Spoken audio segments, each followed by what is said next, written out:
We have the last question for Dr. Nasr.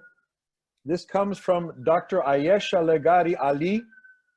And the question is, please explain the concept of Fitra in Islam. I don't know if I pronounced it correctly, but No, Fitra. What? Fitra. Yes. Fitra. With pleasure. Fitra means primordial nature and is related to the word for creation,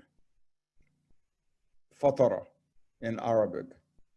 And Fitra means the primordial nature in which God created us. And we still carry within ourselves. Yuladul insana ala al-fitra. Man is born in a state of fitra, and which means a kind of not only primordial presence in time, but also in substance coming from the hands of God, being God's perfect creature that God created it.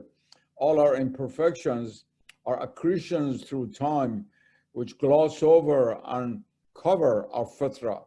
Now, the important thing from the point of Islamic anthropology is that according to Islam, we don't believe in original sin as Christian theology does. We believe that that fitra, that primordial nature, which by its own nature is close to God, open to Tawheed, open to the unity of God, that nature we all carry still within ourselves. But through fall of the flow of time over the ages, gradually this has been more and more covered up and less accessible to ordinary human beings. But it's still there. It's by virtue of our fitra that we are able to go back to God and to oneness, to Tawheed. Why is it that there's something in you and I that yearns for God? Is because of our fitra. And why is it in some people there is no that yearning?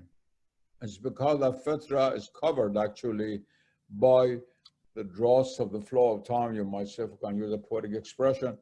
But the fitra is always there.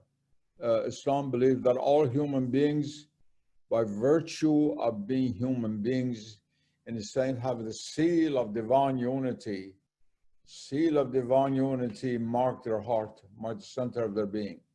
So in the center of our being, we're always in relation with the divine. And that is the fitra. And human life, including religion, its goal is try to go back to our fitra, to discover our fitra. And this is also very, very similar. I don't want to talk about in front of the Swami about Hinduism, but of course to certain doctrines of the Advaita Vedanta, which is at the heart of Sufi metaphysics and spirituality.